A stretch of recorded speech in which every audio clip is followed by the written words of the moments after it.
Magazine Hill, they call this place. Dead end.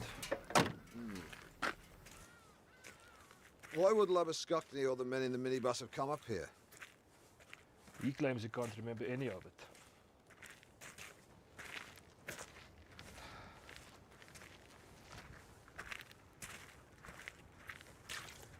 So Leon's bakkie was parked here. He left the keys in the ignition, then he ran that way.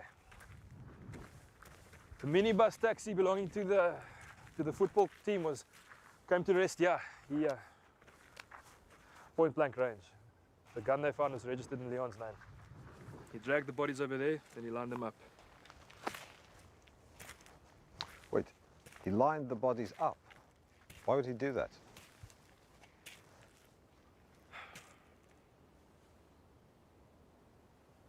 None of it makes any sense. You can see the prison from over here, where he worked. Who's the judge? It's on sale. The hanging judge. Two of you should get on like chalk and cheese. Do you think the state should kill people? Majority support the death penalty. Majority supported burning at the stake, witch dunking, crucifixion.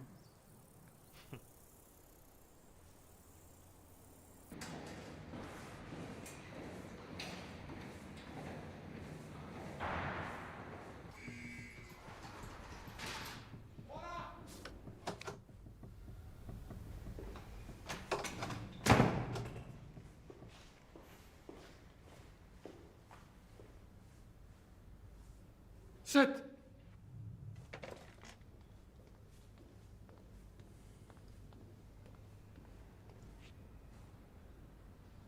Leon, this is John Webber. He's a senior advocate. He's been asked to defend you. I've been asked to, but I don't particularly want to. Then, why don't you go home? Because your case is so bad, no one else will take it.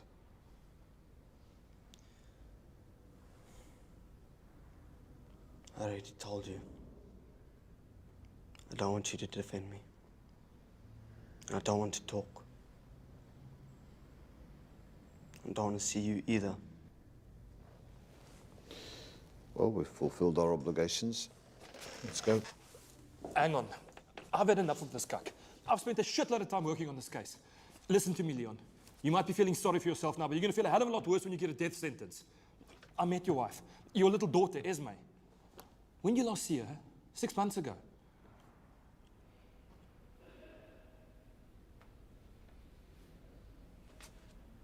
I read in your file that you were a warder in the prison service. I suggest you find out what's in store for you. Speak to the warders when you go back to your cell. Ask them what happens on death row. I know what happens on death row. I worked there.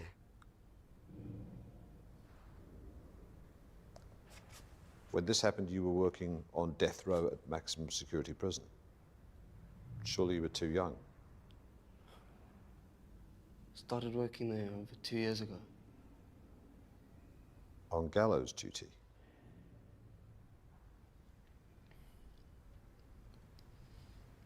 Leave me alone. Nobody gets away with killing 7 people. Unless they're the police, of course. Bad break, my boy.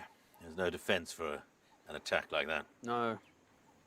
The guy's as good as dead. Good serve, Andrew. Paul, stand further back. You get a better chance to get to the ball. Look at it this way, John. Everyone gets a bad case now and then. You just got a hopeless one. With soldiers who return from combat, a minority suffer mental breakdown after one traumatic experience. But only a very small minority avoid breakdown after prolonged exposure, which is what this would have been. In fact, he reminds me of veterans I've treated. I'd say he's in a similar state of emotional collapse. So what you're saying, as far as the prosecution is concerned, is that your tests don't prove mental breakdown, but they also don't rule out the possibility that he could be a racist or a psychopath. My opinion, something triggered a violent response.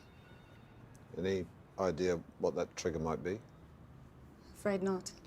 So it follows, Dr. Slebush, that there might actually not be a trigger. That's correct.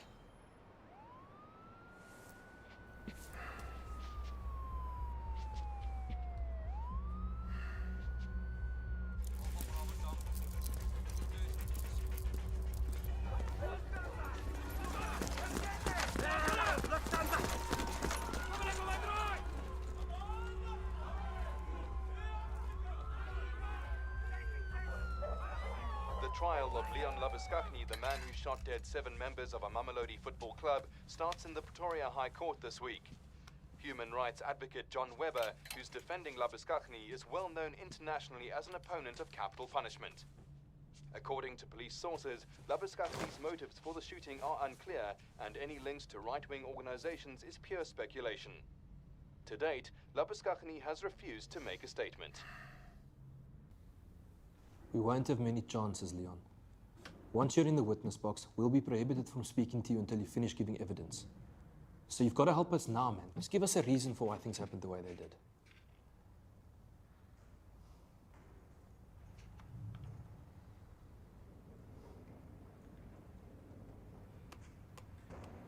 And there you have it.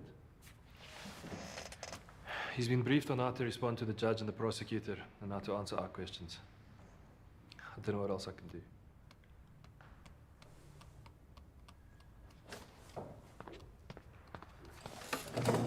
Stand up.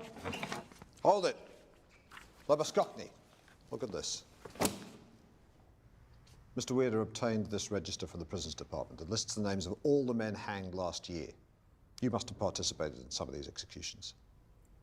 All of them. Repeat that.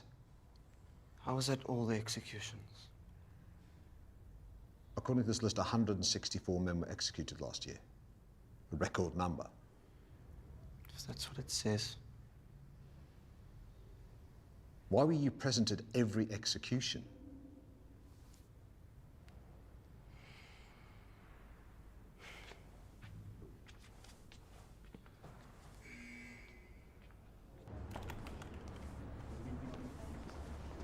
Pierre. Hi, John. How's it? Good. Could you let me sit this side, if you don't mind? Yeah, sure. Thanks.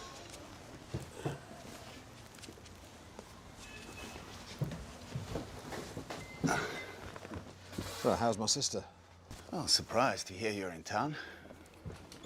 So, what's this business you want to discuss? Pierre, what do you know about the men who work on death row? Not much. Well, I happen to know that they take part in executions, but what I don't know is what kind of person does that. What makes someone take on the job of killing someone? And what does No, John, I can't talk about that. You should know that by now. I don't mean you. This is a boy. They put on gallows duty at 17, for God's sake. Oh. And you get another shot at the evil system you hate so much, eh? Pierre, they threw this boy into hell, and he went out and shot 7 men. Now he won't or can't speak a word to defend himself. You have contacts inside the prison system. They'll talk to you. All right, I'll make some inquiries, but you're wasting your time. Because the guys who do what he does, they don't talk about it. They never do.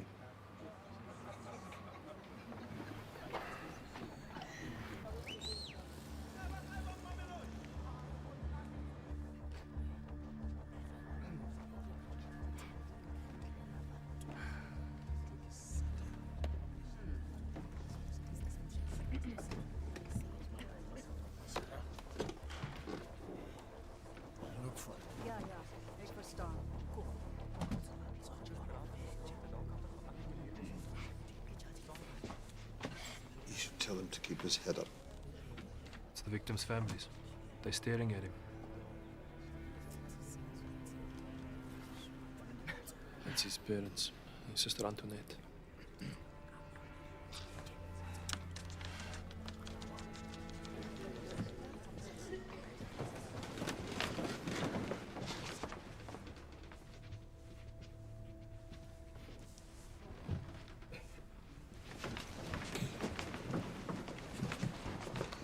At about 1800, on a deserted road near the Magazine Hill Quarry, the accused forced the minibus in which the deceased were traveling from the road, then shot all 7 victims with a pistol.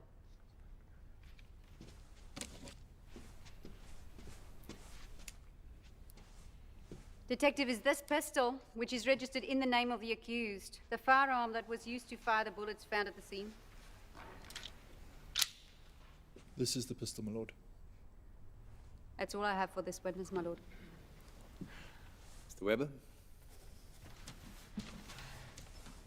No questions, my lord. What are you doing? I'll explain later. The bucky found parked next to the body, that too is registered in the name of the accused. Yes, According to your report, the vehicle would not start. correct. He was forced to flee on foot. That's all, my lord.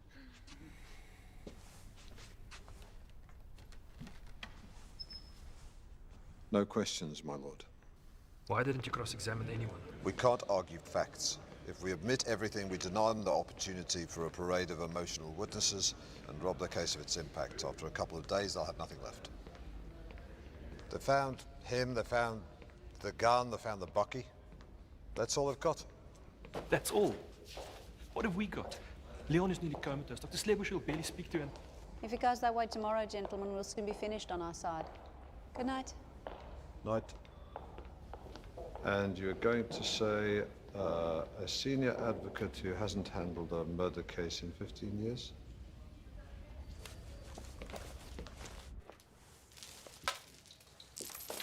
I don't know what you said to him last time, but he was grouchy when he came home. More than usual? I'm the one who has to live with him, John. Here, take that.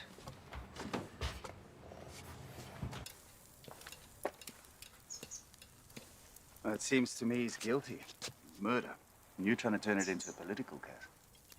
I think every case involving the death sentence is a political case. It could have just been road rage. You ever think of that? He shot 7 people 13 times. A very bad case of road rage. The only thing I've accomplished so far is to keep our strategy a secret, but that ends when the defense starts. Well, see if this is of any use. What is it? It's a table of drops. How much do you weigh?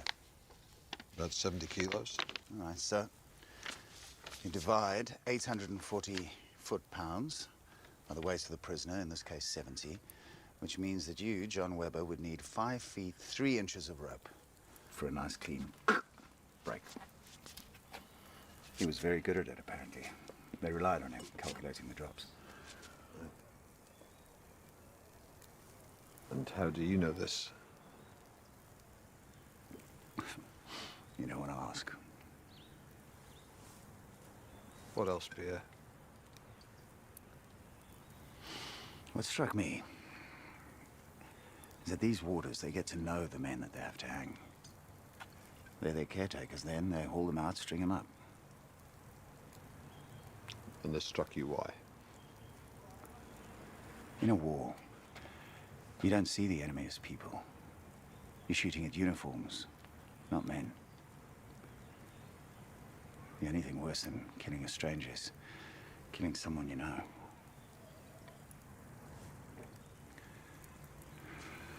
Strangers are hard enough. You want to go through all of these? Yes, the 32 men who were hanged in the last 2 weeks. Leon was there. And what are we looking for exactly? It might be useful to find out something about the men he hanged in the days before the shooting. He developed a very close relationship with these men. How would you know that? My brother-in-law has contacts in the prison system. He's a warder. Intelligence, special forces. He spent 3 years fighting in Angola. What's that got to do with anything, John? Well, for one thing, it means he knows firsthand what killing does to a person. I'm sorry. Are we assembling evidence to support your political preconception about capital punishment? Or are we trying to discover the extenuating circumstances that might save Leon from a death sentence?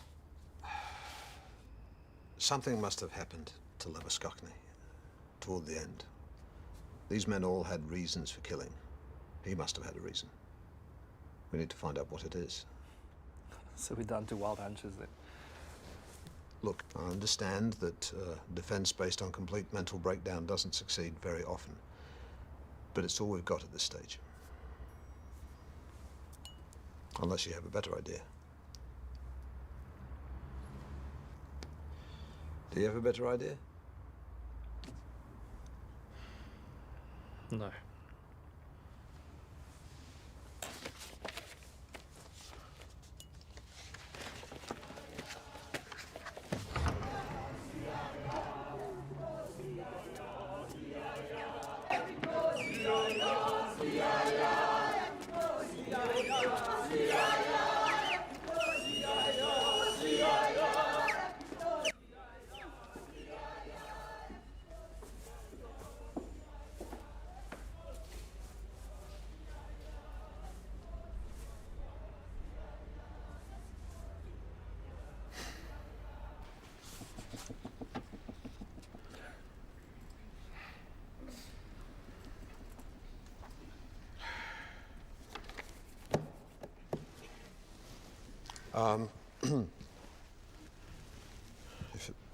As it pleases my lord, my lord's learned assessors.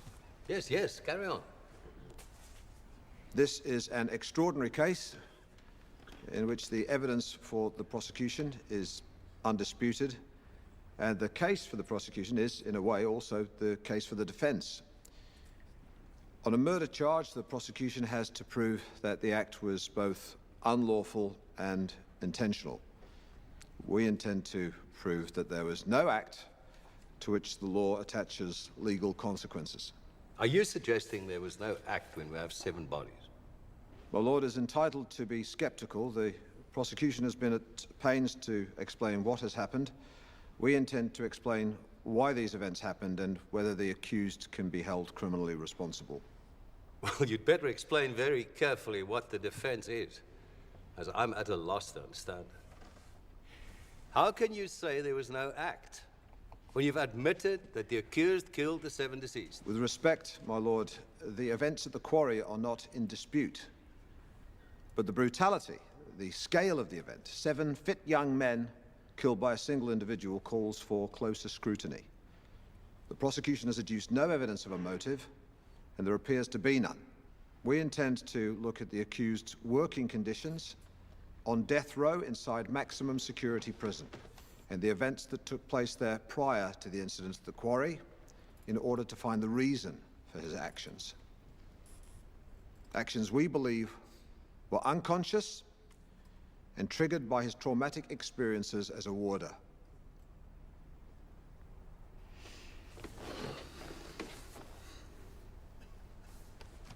So,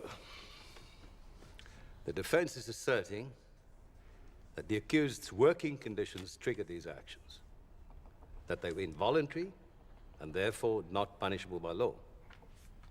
Correct, my lord.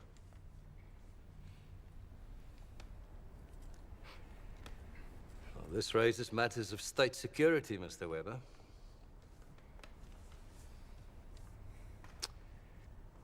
If I allow this, I don't want any names used. Not of officials or inmates. Not one.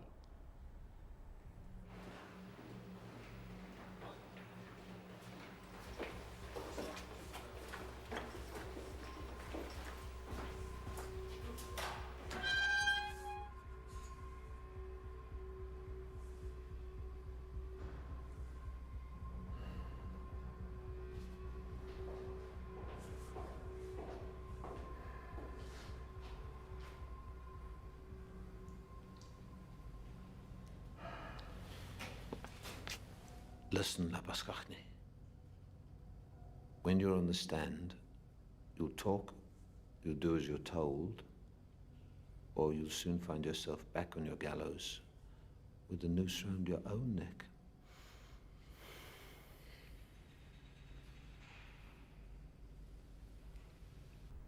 Mr. Labuschagne, please tell the court how old you were when you first joined the prison service.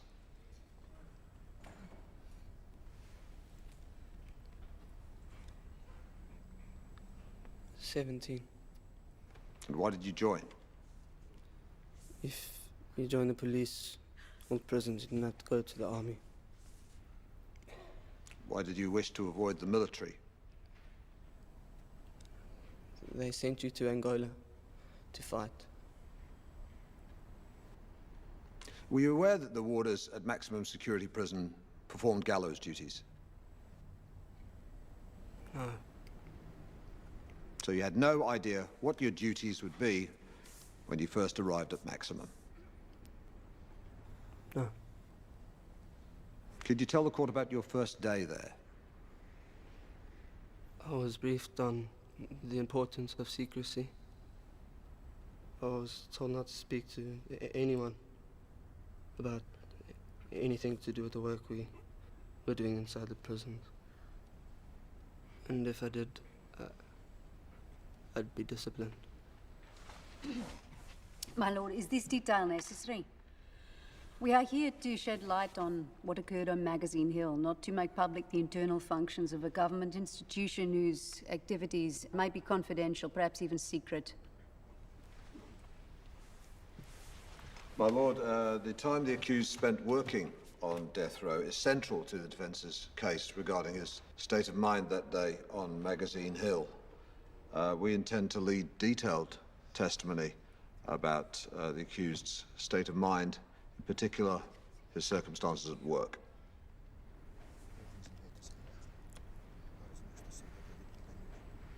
I'll allow it, Mr. Webber, provisionally. Continue, please. What did you experience on your first day at maximum, Mr. Labuschagne?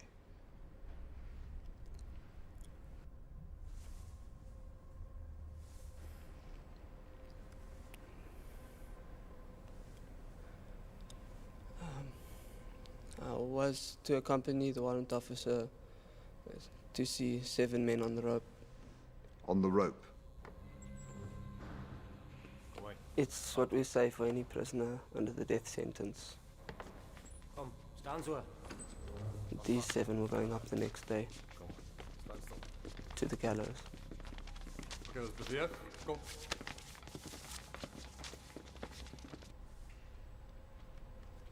Will you please tell the court what happened when you went to see these men?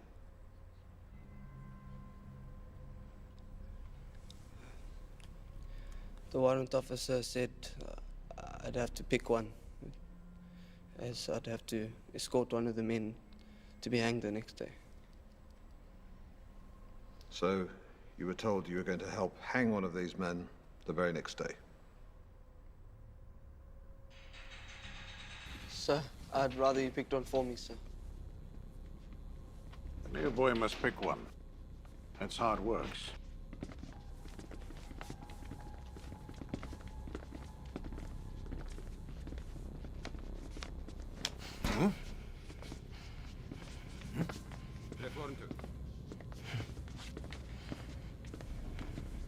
Magandla? Pick Magandla.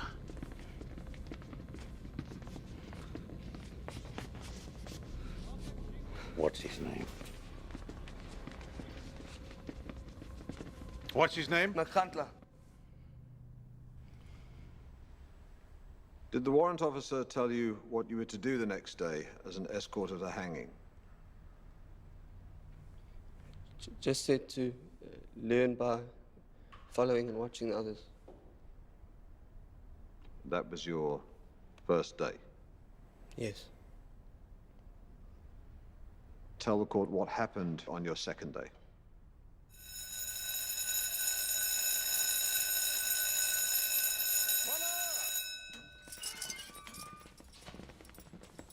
Executions are at 7 a.m. We came for them at 6.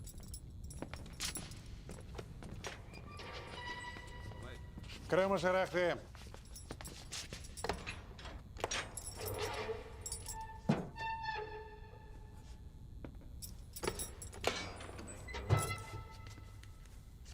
Haal hom uit.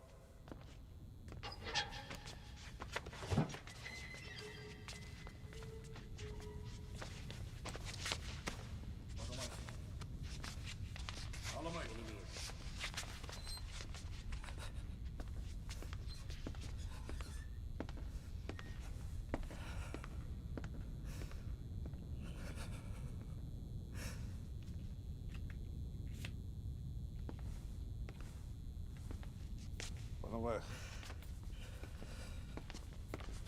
Saam.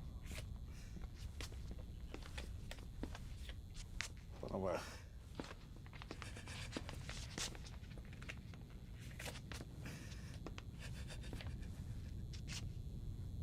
Vat hom weg.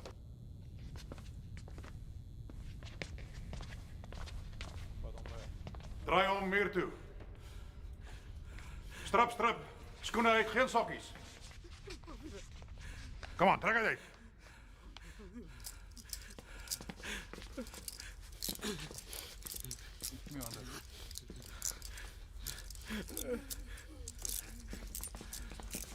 Hey, staan stil. Roer jou reg, man.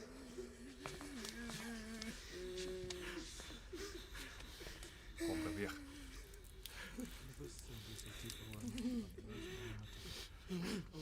Kom.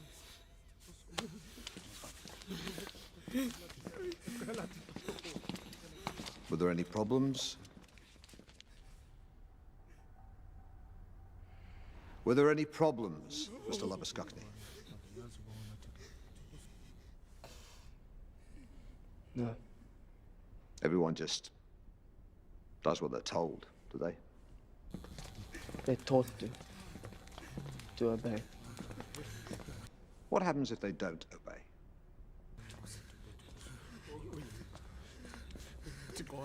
Kom. Sekonde. Hi.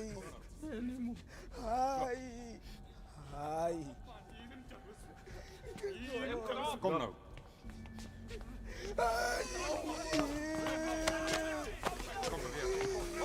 Kom on. Soek my bliksem. Dan gaan my kry. Wat so? Kry hom op. Hou hom op hier. Staan op. Staan op hier. Kom maar. Pas jou.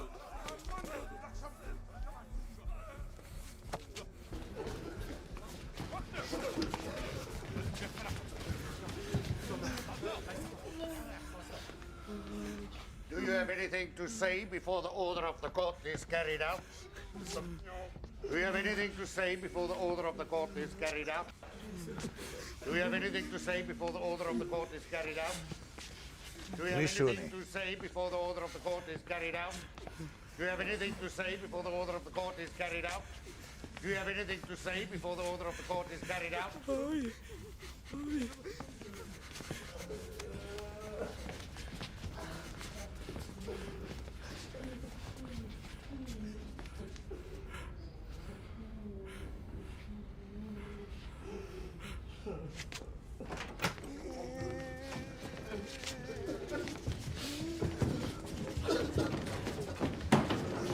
Staan daar.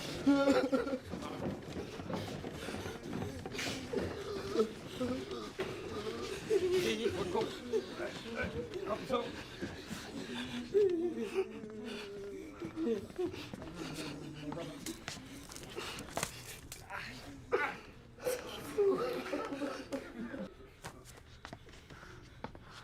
I didn't want to look at the road. I could smell it. It was like wet doormat.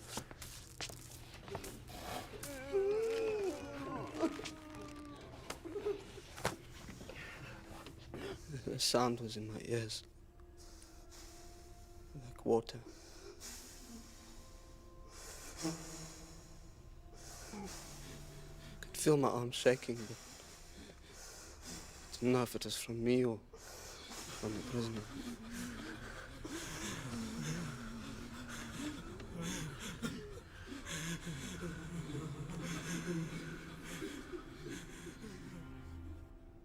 Tell us in your own words what you observed.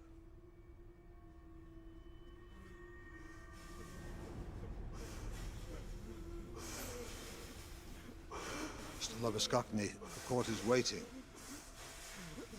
Tell us what you remember from that day. The noise. What did you see?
Don't hold on so tight next time, or he'll pull you down with him. Then you'll look like a puss, won't you?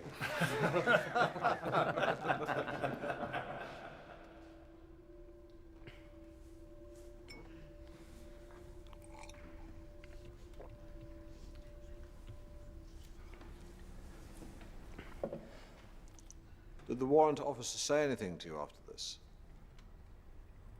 I was told not to talk about the hanging, any hanging, to anyone.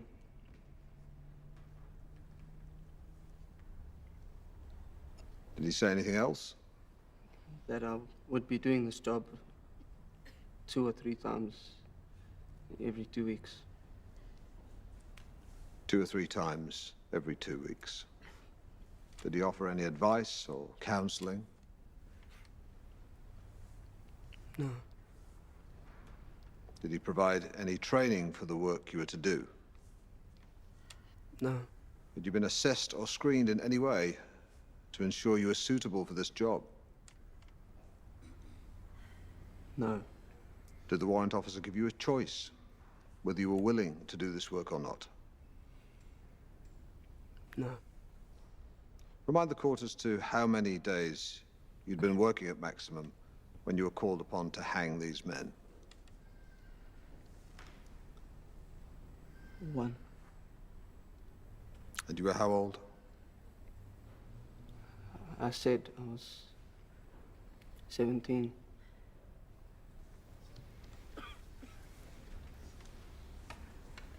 Still 17.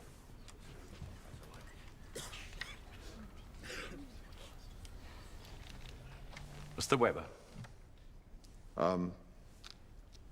Would now be a convenient time to adjourn, my lord? The court adjourns.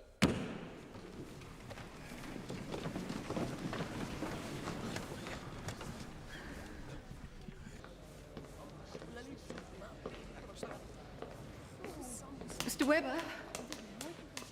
Sorry. You asked if I believed Leon when he said he had no memory of the shooting. Memory is an intellectual function.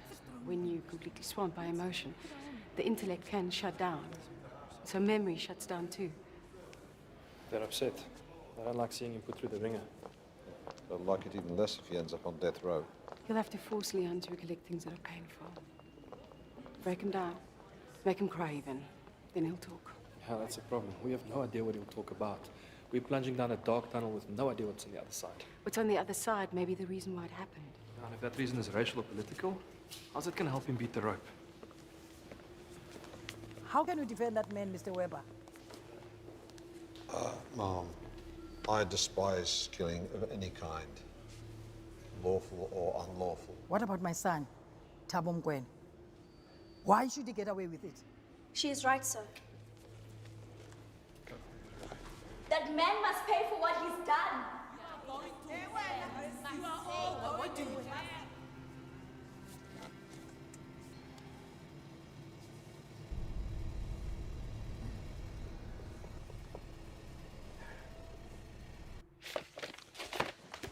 Look at this one. Ibn Christian Kutsia. Same age as Leon. Had a daughter from a good home, mild-mannered by all accounts. Participated in the rape of a black woman after pressure from the others involved, all of whom were older. Then he snaps, goes on a rampage, and takes the lead in killing the victim. Why? I wouldn't know. Was he trying to prove something to the others? Is that the reason? You won't ever know. He's dead. They hanged him. Yes. And Leon was his escort. He specifically requested that Leon be his escort. Why? I'm going home, John. We still have the case histories to go through. No. We're off on some tangent here. These profiles, they're not going to tell us anything about Leon or why he did what he did. That woman, the one who lost her son, Mrs. Mokoena, she's right. You sit there wringing your hands over the death penalty, studying the case files of the men who were hanged. But no one ever remembers the victims. Like this guy. Him and his accomplice stabbed their victim numerous times. No one remembers that poor man running for his life. Or this guy, this bastard, who burnt his victim to death in the boot of her car. No one remembers that poor woman suffering. Or any of these women in any of these cases who were raped and strangled and beaten, had their heads bashed in, stabbed, drowned in their own blood in the arms of a son. No one remembers their suffering. And organizes a protest or delivers a paper at an international conference.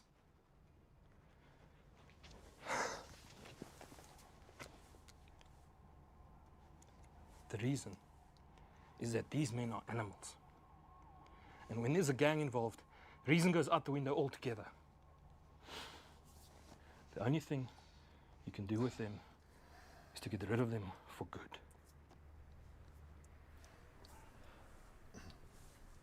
Piedri, there's something here.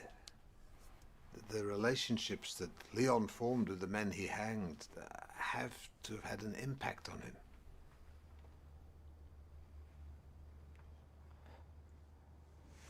I need to go, John. Good night.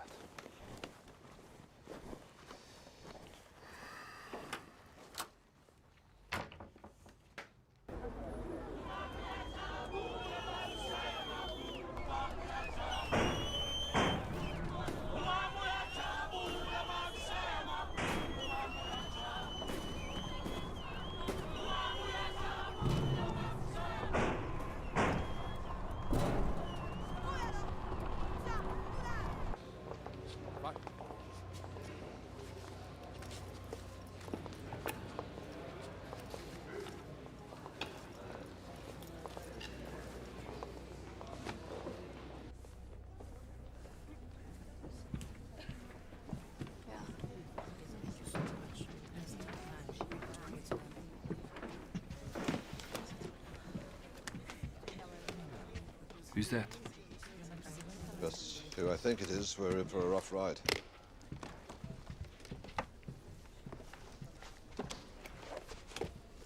Please, could you inform the court as to how many men were executed in your final year at maximum? Please consult the execution register, which has been submitted as evidence.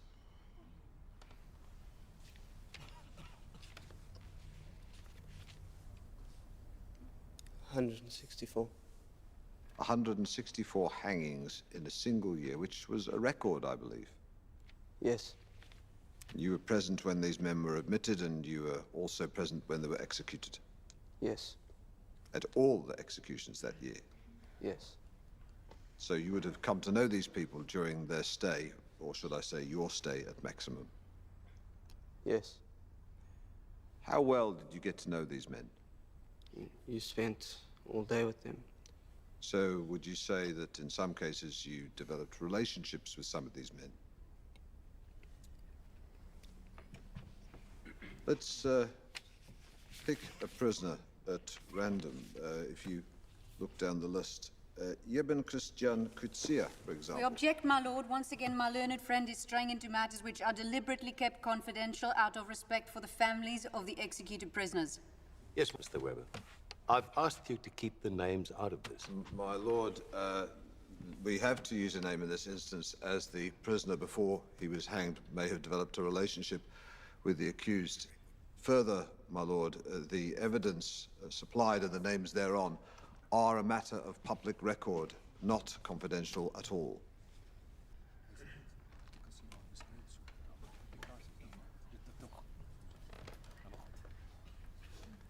I've given the defense a lot of leeway in this case.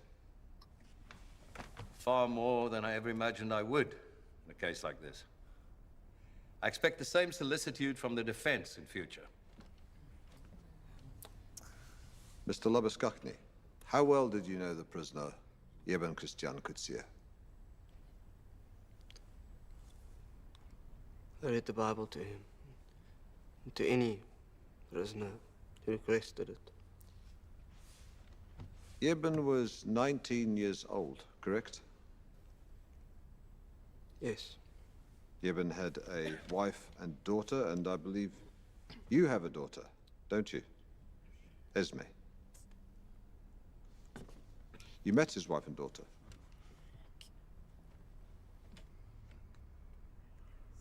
They came to say goodbye to him. I walked them back to the car park, through the prison garden. And they thanked me for looking after him. You believed that Eben should have been reprieved? The other man was reprieved, so why shouldn't he have been reprieved? Did you tell him? I would have been dismissed. By the warrant officer? Over here. Order.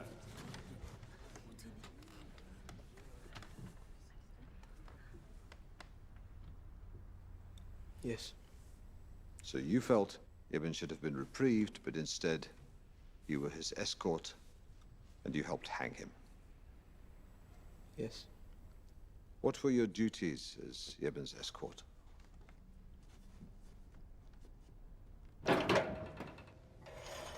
I measured his weight, height, neck.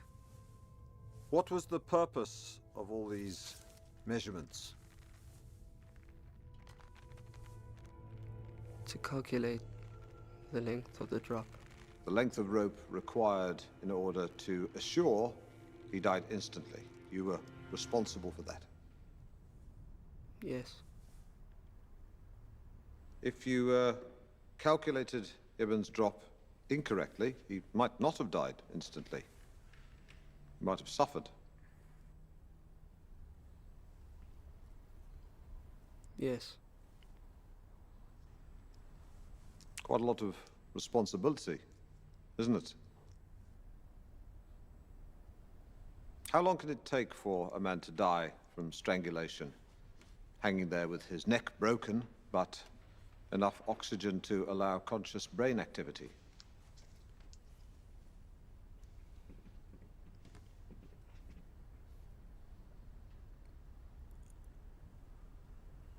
If you left him hanging there without hauling him back up again, it could take as long as 15 minutes.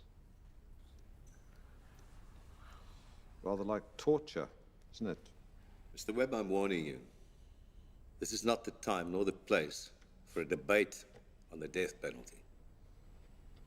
As my lord pleases. Mr. Labuskachny, please tell the court how you felt personally measuring Eben's neck when you'd gotten to know him so well and felt he should not be hanged.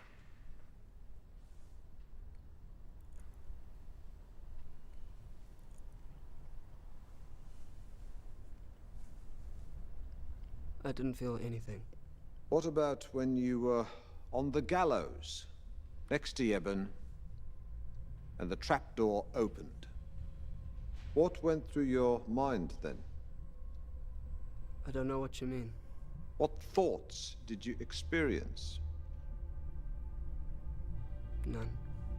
When you met Eben and his little girl, you were having problems at home, weren't you? Your drinking and fighting had resulted in a separation from your wife Magda and your own little girl Esme.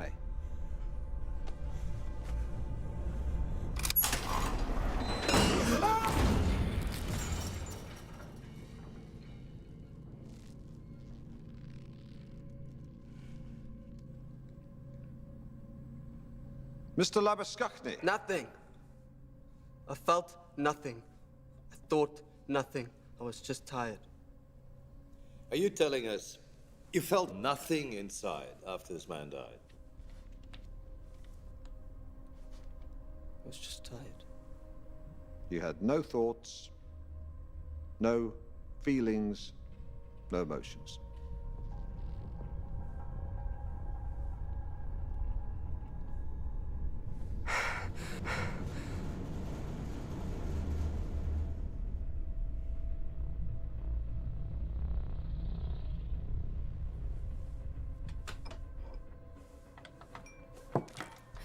Mr. Labuschagne, are you all right? I'm not feeling well. My lord, I'd like to press on. Are you feeling faint? I might be sick. My lord, I'd like to approach my client. Mr. Weber, if the accused needs medical attention, the court will adjourn. My lord, I'm near the end of this line of questioning. You are at the end, Mr. Weber. Court is adjourned.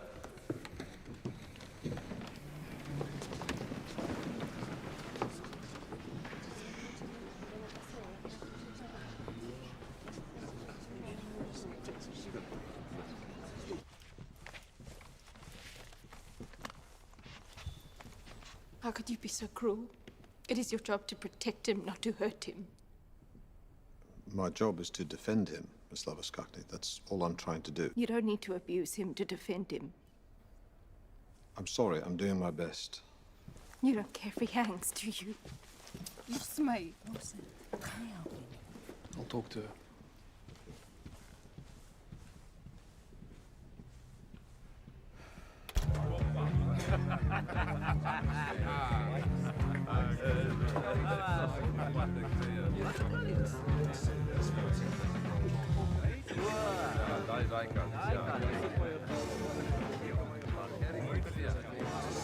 Hello, Pierre. How's it? Well, you didn't choose this place for the decor or the clientele. I saw you on the TV the other night, leaving the court. Being seen with you has become a liability. So we're reduced to secret, shabby assignations now. I can't get you what you want. My source on the inside has climbed up. They're taking things more cautiously. Surely there's something on a warrant officer that's a matter of public record. I just need to know what I'm looking for. Look, I cannot get a file on the warrant officer or the other warders. Half these oaks don't even tell their wives where they're working.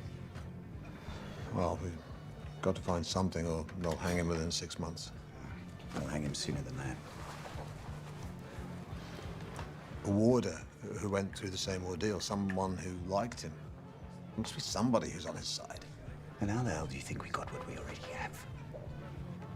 Now you listen to me, because this is the last of it, do you understand? And I'm not seeing you again until all of this shit is over. It was a prison revolt, a riot, whatever you want to call it. On death row. His last day. And? And they hanged him anyway. And that's all I got for you. Wait. You know what it feels like, killing. I don't. I need to know what he remembers, what he tries to block out. I can't get through to him unless I know what's going on inside his head. What did it do to you? Stupid dress.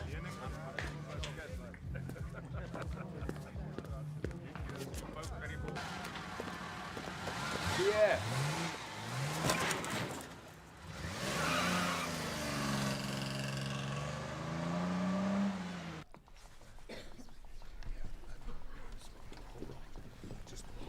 Mr. Weber?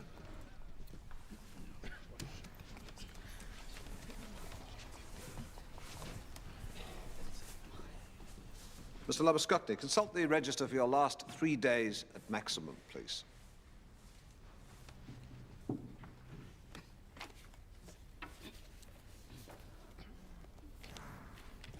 Tell the court what happened on the 8th of December. We hanged 7 men. And on the 9th? Another 7. And on your last day? the 10th? 7 more. 7 more. 21 men in 3 days, which I understand was another record number of executions for that amount of days. Yeah. Did anything unusual occur during the executions on your last day?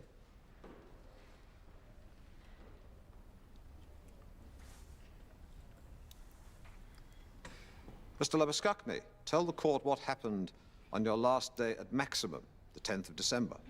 Scholar! Did the prisoners who were going up that day become difficult in some way? Mr. Labuskakny, you told the court about your first hanging. Now tell the court about what you experienced at your last one. The warrant officer thought they'd been broken. Hou je bek. But they weren't. Kan je mate?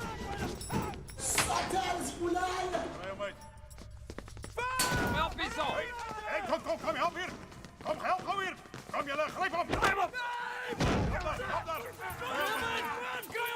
Vat hem vast, man! Draai hem op!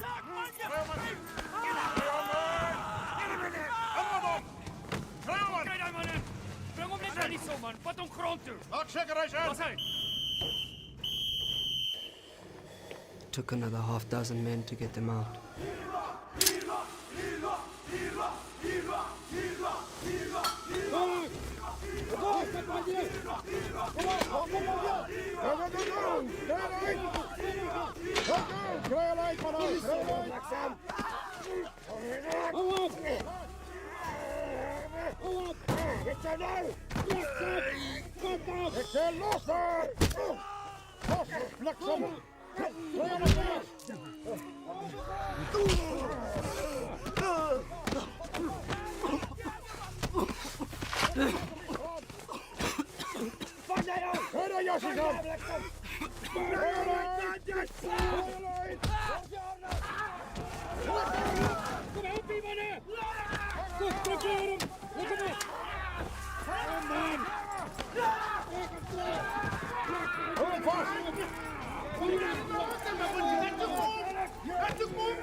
We were ordered to take them up in straitjackets and hang them like that.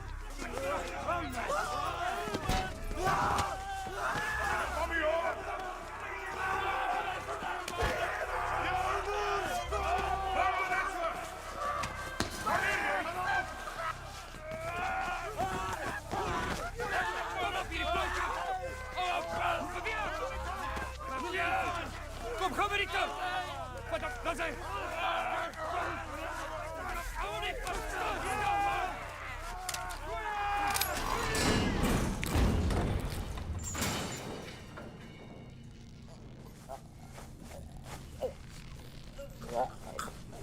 Trek hem op, Marco. Trek hem op. Trek die bliksem op, man. Hoor, kijk naar mijn handen. Nog zo. Trek hem op. Hoor. 1, 2, 3. En weer. Trek hem op. Trek hem op. Kijk hier, hoor. Kom. Trek hem op, man. Kom nou, trek hem op. Hoor, man. Don't touch him. 1, 2, 3. Dat is beter. En jij maakt schoon daar.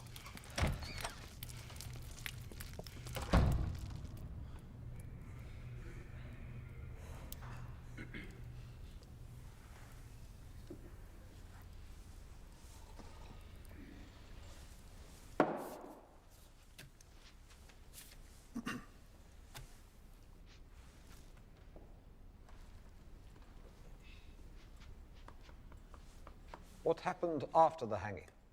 What were your duties then? Just a moment. Miss Moreira, the purpose of this evidence is to show that the execution process was traumatic for the accused. I'm sure the state would admit to that by now. Is this correct, Ms. Marais? We are prepared to admit that. So is there any need for more detail in this area, Mr. Webber? It's damage control. They're trying to do to us. My Lord, we're grateful for the concession by the state, but we're going to have to lead this evidence, unpleasant as it may be. We're conscious of our duty to avoid unnecessary evidence, but we're equally conscious of our duty to present the defense case fully. Mr. Labuskakny, continue. What happened after the hangings?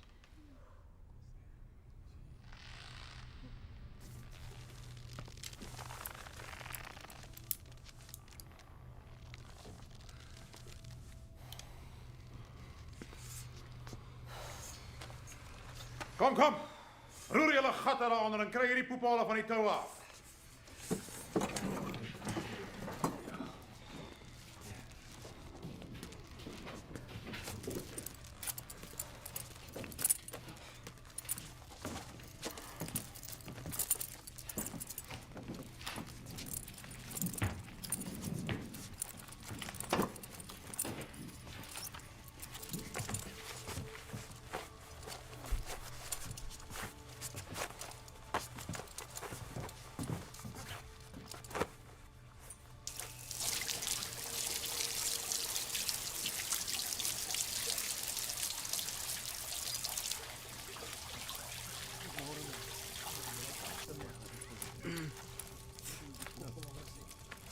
Wat vang jy nou aan? Nee, wag.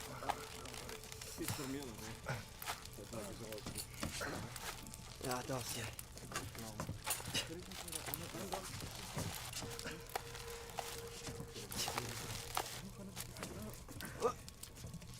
Soos ons ook ons skuldenaars vergewe, lei ons nie in versoeking nie, maar verlos ons van die bose. Want aan u behoort die koninkryk. We tossed the coin to see who had to take them to the cemetery. I lost. Amen. Amen.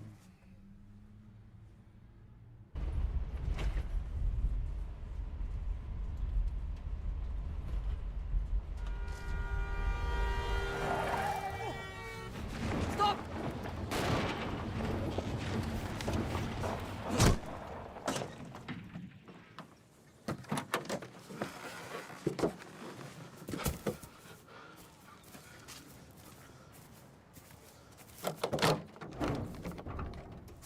Yo.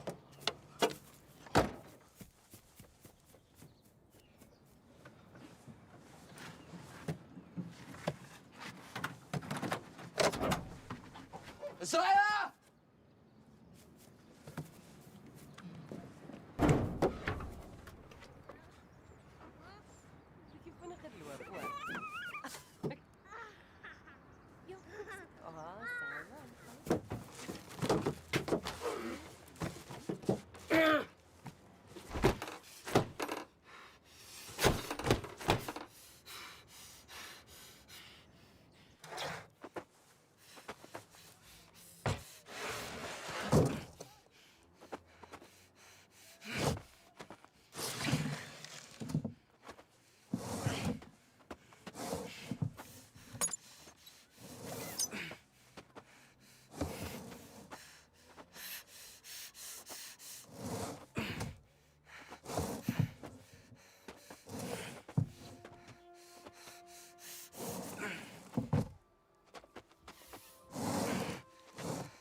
What happened when you got back to the prison, Mr. Labuschagne? I fainted. And they took me to the medic. I had a bump on the left side of my head from the accident, and I was bleeding from my ear.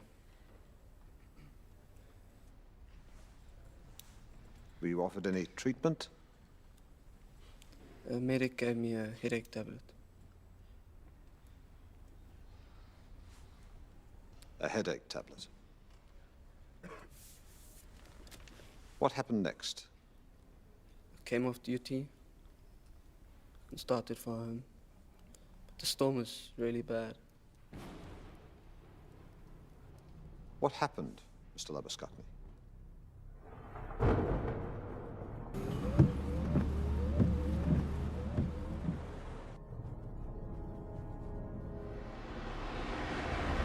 All I can remember is how tired I was.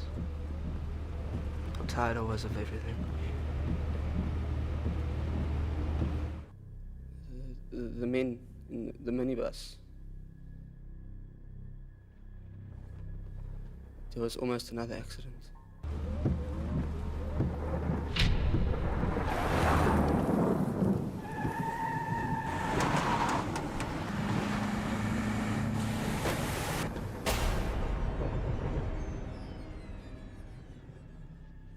You remember what happened?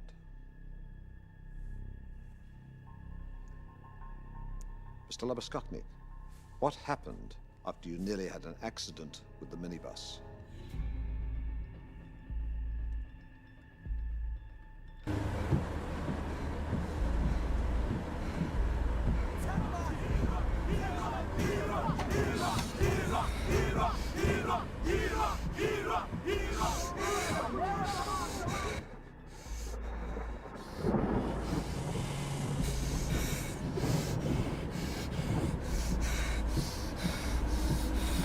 You followed them up the quarry road to Magazine Hill.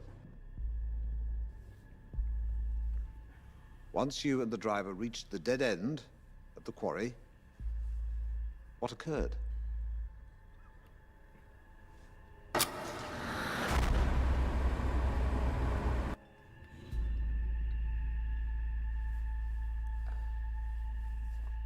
heard the trapdoors open.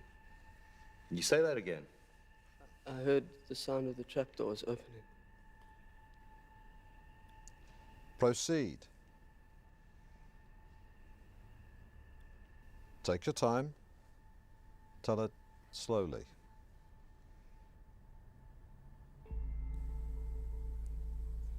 I smelled the rope. Could taste the smell of the rope in my throat. The quarry, Mr. Labuschagne. What occurred there?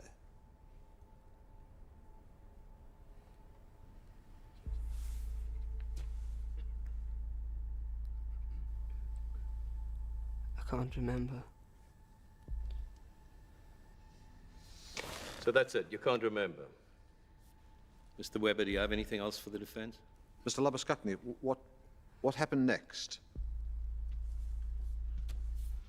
What do you remember?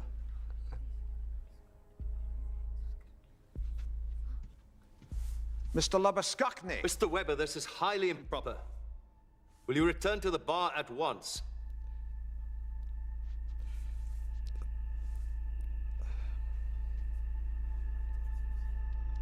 I'm sorry, my lord. And so you should be. This should never happen again. Do you have any other line of questioning for this witness at this time, Mr. Webber?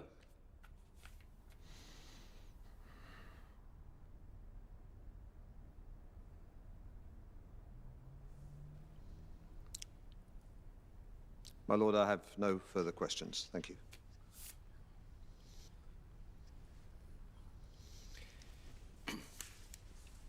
Miss Murray. As the court pleases. So you say that the execution process and the work in the pit room upset you greatly. Is that what you're saying? You have to speak up. The evidence has to be recorded, and a nod or a shake of your head will not be recorded. Miss Murray is right. You speak up and direct your answers to us. So you're saying that the execution process and the work in the pit room upset you greatly? Yes. But weren't you playing the fool in all the sections of the prison, including the gallows room, the pit room, and even the chapel? No. Let me see if I can give your memory a jolt. Can you recall an occasion when you gave a new warder a fright by putting white chalk on your face and hiding in one of the freezers in the autopsy room?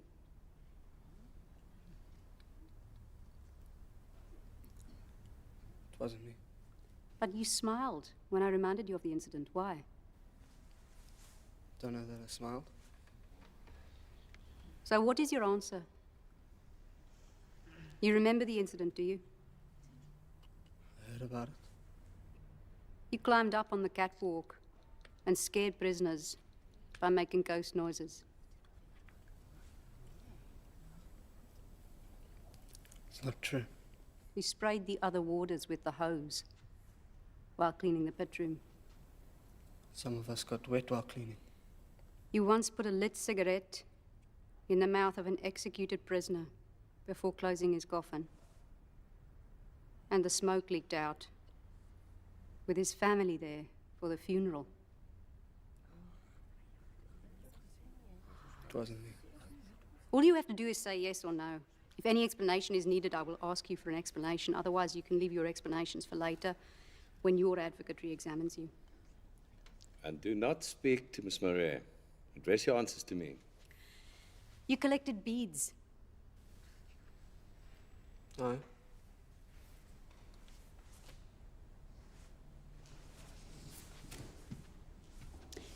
New coffins arrived with lids that came in two pieces, a headpiece and a longer body piece, so that you could get your fingers beneath the headpiece to open the coffin. They preset little plastic beads beneath the lid, didn't they? Yellow ones, green ones, white ones, and even little pink ones. They're washers. They're washers, you say? Yes. You collected these washers. You kept a washer for every prisoner you escorted to the gallows, didn't you?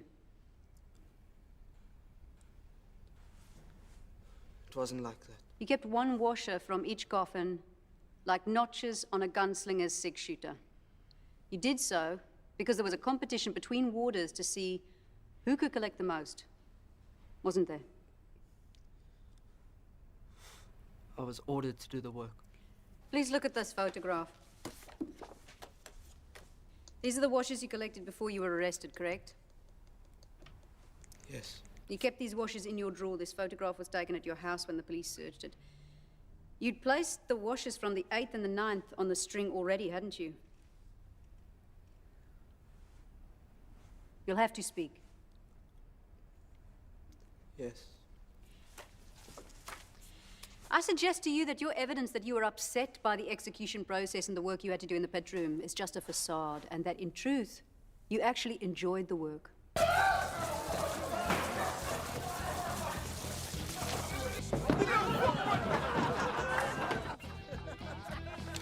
In fact, you got used to this special work very quickly, didn't you?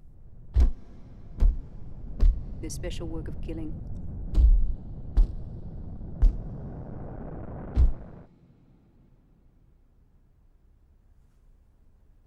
That must have made you feel important and powerful, knowing that you could kill and not be prosecuted for it. No one except us knew about the work we were doing. So how would that make me feel important or powerful? Don't ask me questions. You knew you were immune to prosecution, that you had the blessing of the law, didn't you? We didn't do the killing, the hangman did. Yet you told the court that you had to pull prisoners up by the neck and drop them again, haven't you?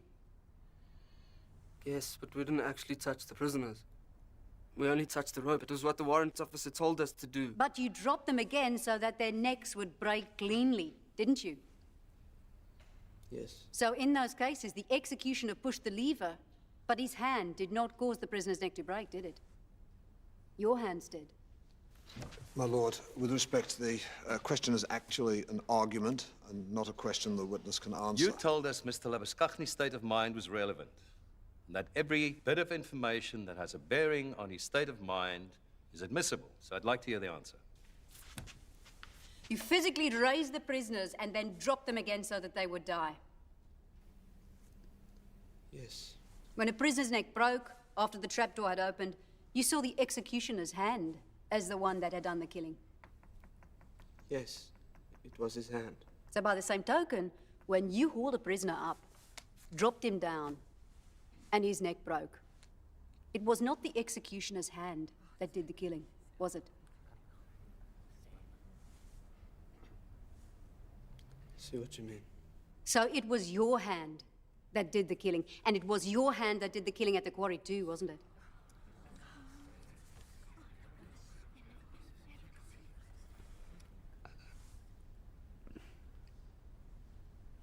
You can't remember what happened at the quarry, is that what you say?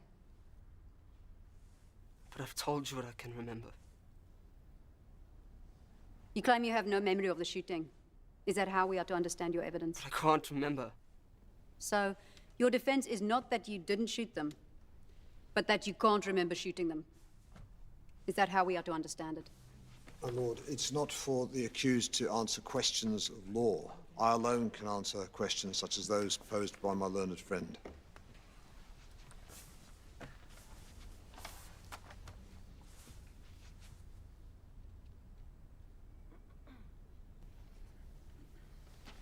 No more questions, my lord.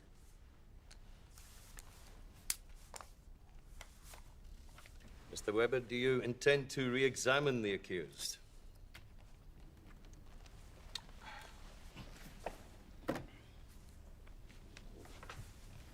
If it pleases my lord.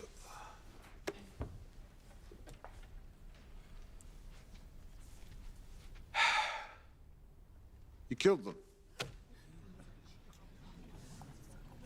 Everyone knows that. Isn't that right?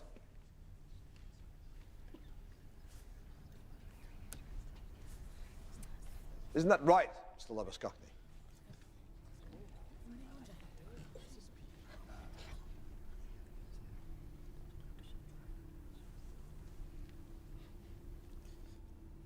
Don't know. I mean, it must have been me.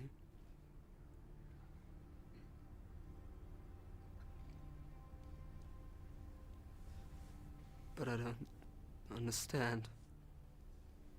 2 years ago, you were a school prefect and active in the church. And now you're here in court on trial for murder. How did that happen?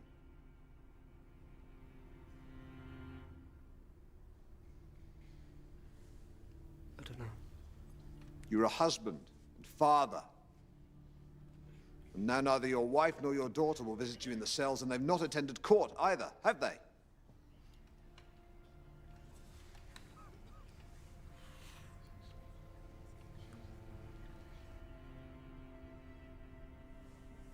What brought about this change, Mr. Labuskaghni?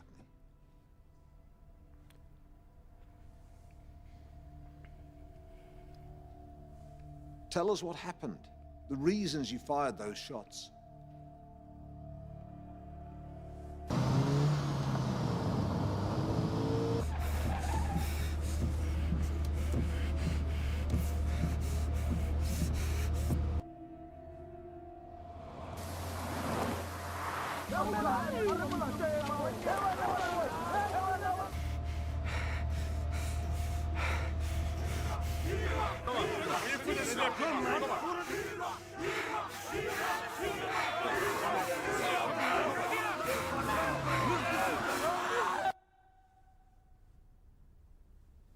Mr. Labuskaghni. You were having problems, weren't you? So why didn't you go to the warrant officer and ask to seek for help? A psychiatrist could have helped you.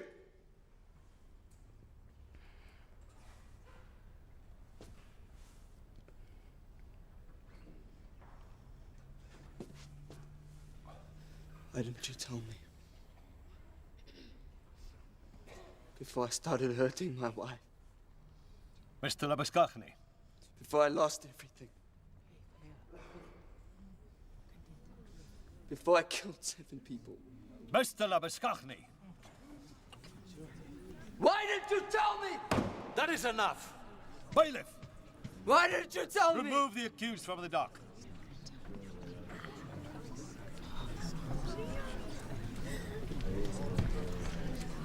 Order! If I'd known what you were going to do, I would never have allowed further questioning. Court adjourns.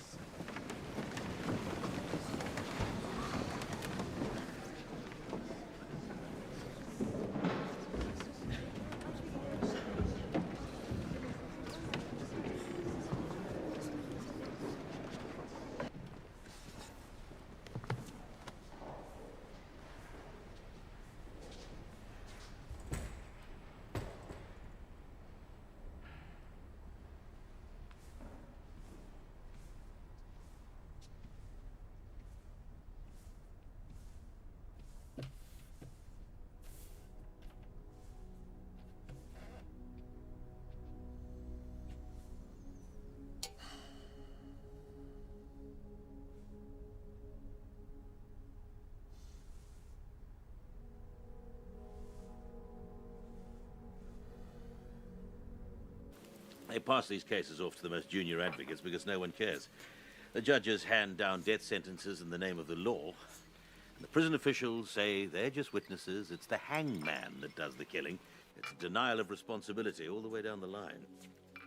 What's the hangman's excuse then? It's gravity's fault, I suppose.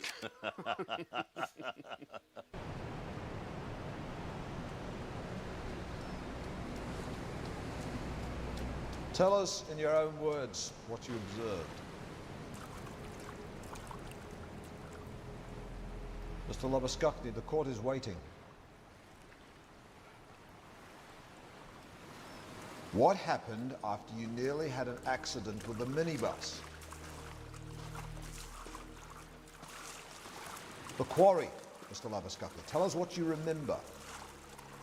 You followed them up the quarry road to Magazine Hill, and once you reached the dead end, what occurred? What happened, Mr. Labuskachny? What did you see?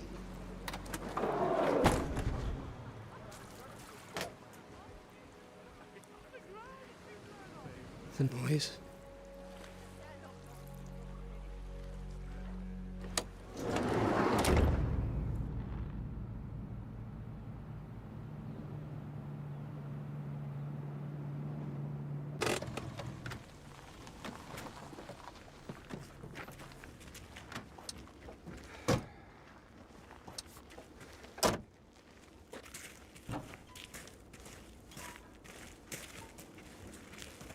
You'll lead the inspection in loco, Weber.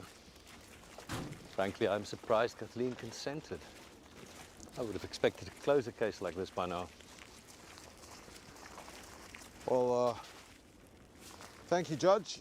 I'd like to start by having the accused stand next to the door of the bakkie so that we can measure the exact distance from there to the minibus.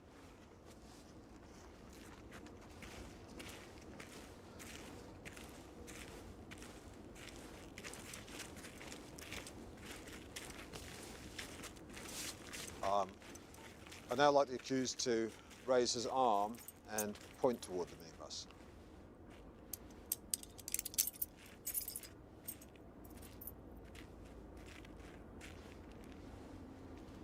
Can we agree that the distance is no more than 10 meters? 10.5, I'd say. Anything else?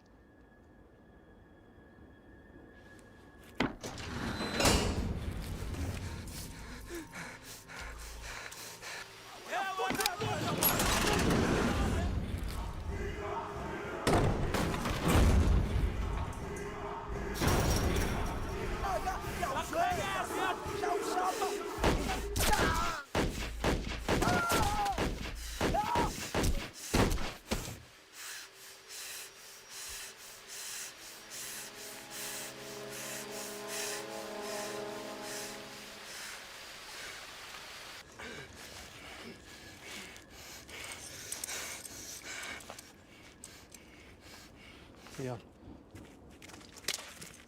Hey, Leon.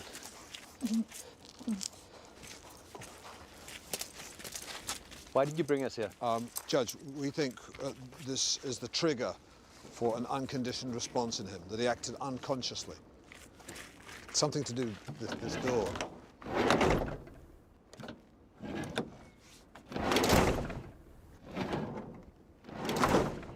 JP, we would like the court to take note of the winding and undulating nature of the track leading to the quarry. And the rocks in the roadway. It would require a very conscious effort to drive over such terrain. Noted. So if there's nothing else, we'll reassemble back at the court. Judge, I have one further request before we terminate the inspection.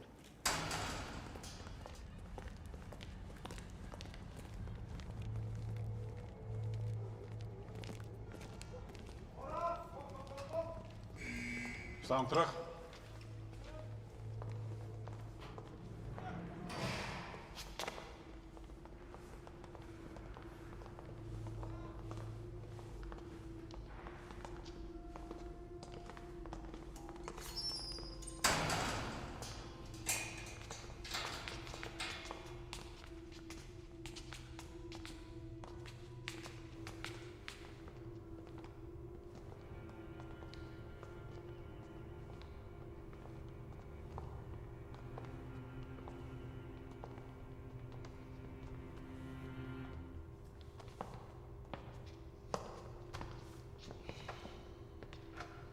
So what are we here to see, Mr. Webber? I wonder if the warrant officer would be kind enough to throw the lever and release the trapdoor.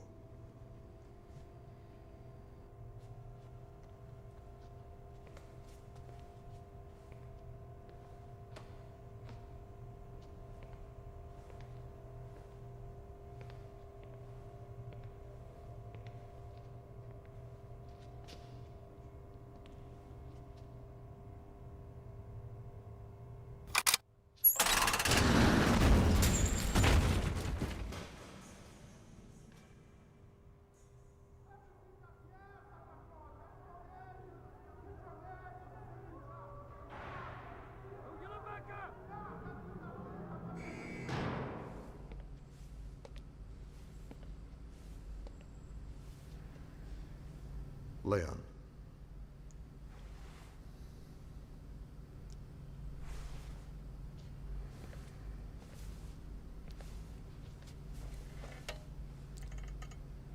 Leon, what I did today, I just wanted to explain. Just so sorry. For what I've done.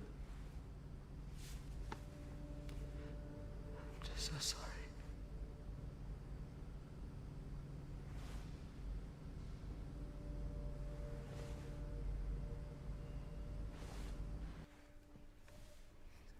This list of names of men hanged at maximum security prison might look like any list of names and dates and numbers.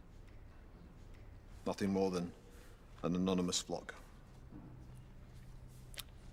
But to Leon Labuschagne, these were real people who entered his life. He processed them, placed them in their cells, woke them, saw that they were fed, took them to the showers and the exercise yard, met their families, searched them, touched them, read their mail, led their Bible studies, and then he took them to the gallows.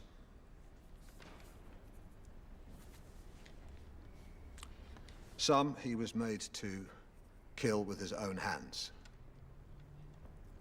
after which he handled their dead, naked bodies and buried them. No. To Leon Labuschagne, this is not an abstract list of names or an anonymous flock. But the list is incomplete because there's a name missing from it. And that name is Leon Albert Labuskakny. That is ridiculous, Mr. Webber. Is it? He spent his whole time locked in with them. He shared every moment of their last days with them, and then he was made to witness the gruesome details of their deaths on a regular and extended basis. He has been sentenced to death as surely as all the others. That is a ridiculous submission. It is not ridiculous, my lord. What is ridiculous is the denial of what we have done to this young man. My lord, gentlemen, you cannot ask a man to be both shepherd and butcher at the same time.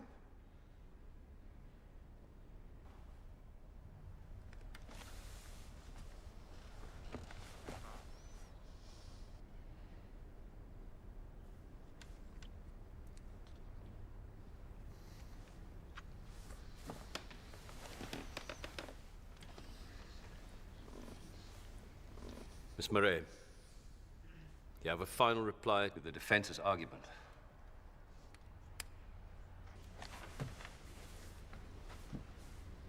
My lord, gentlemen assessors, may I remind the court that this is a case of murder. Murder 7 times over. And that the court should declare it to be such.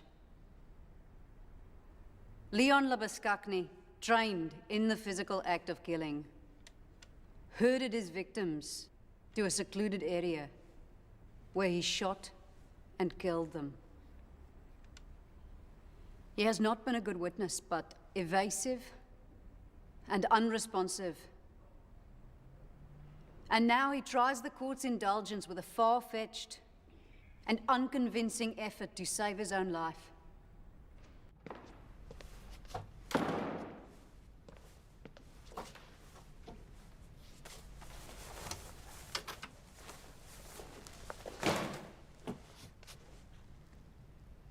JP says they won't give judgment tomorrow. They apparently need another day. What that's about? Perhaps one of the assessors may not agree with the proposed verdict, and the judge would prefer a unanimous decision. So they're just being careful, taking their time. Bad news for you, then. They take longer with a conviction than an acquittal.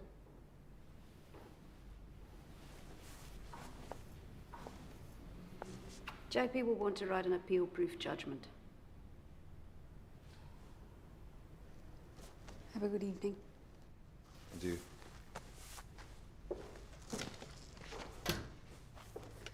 Nice closing argument.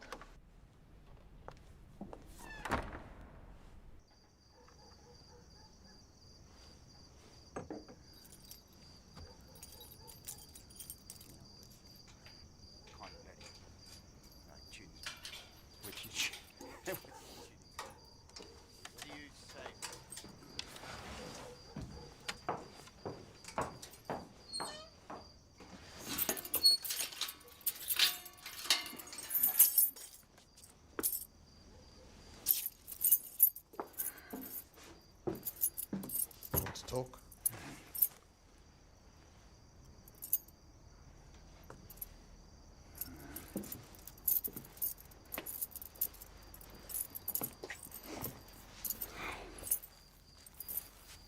Anne says you disappear quite often, sometimes for days.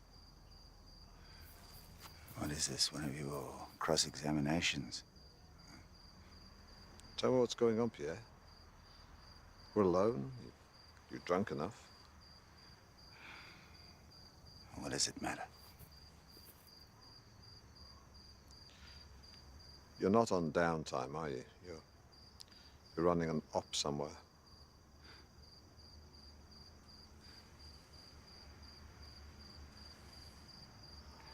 We bombed a house today. Is that what you want to hear?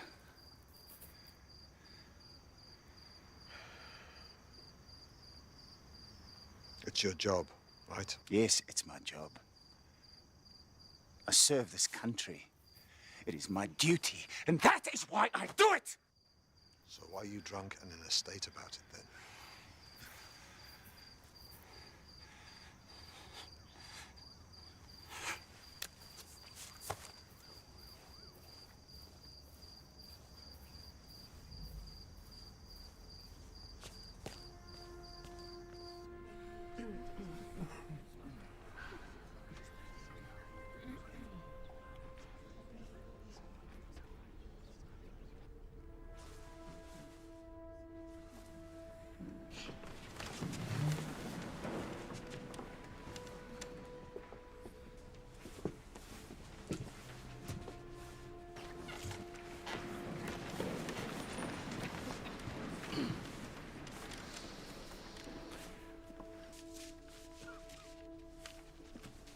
Mr. Labuskaghni, please stand up.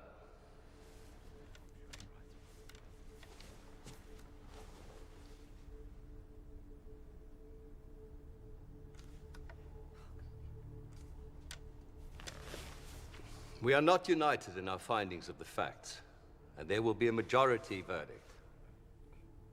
I shall read the judgment of the majority, and their verdict, and not the opinion of the dissenting member, will be the verdict of this court. Mr. Labuskaghni,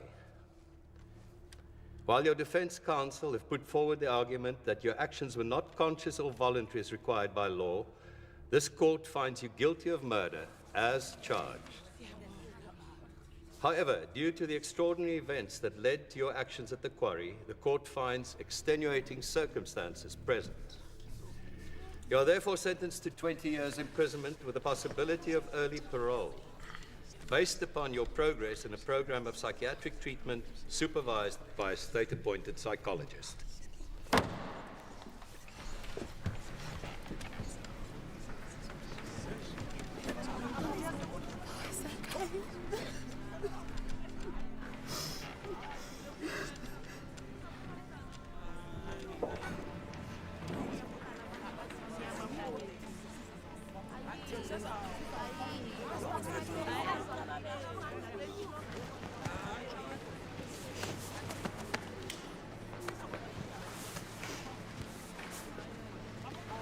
Well done. Congratulations. I wouldn't have thought anyone could pull that off. It won't be a popular decision on either side. Somebody once said in the cycle of killing, there's no beginning or end, just more killing. Maybe we address that on some level. Take care.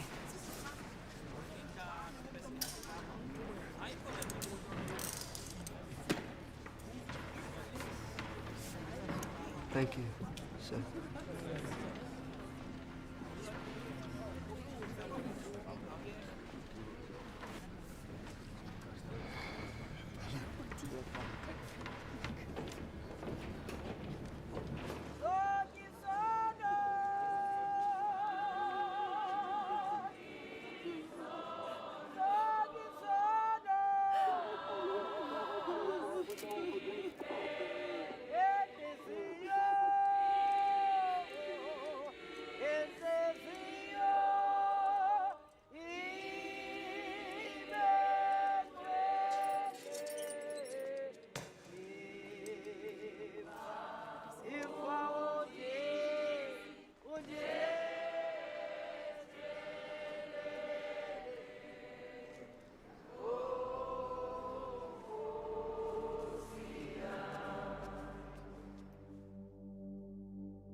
I was born in the rain and the dead.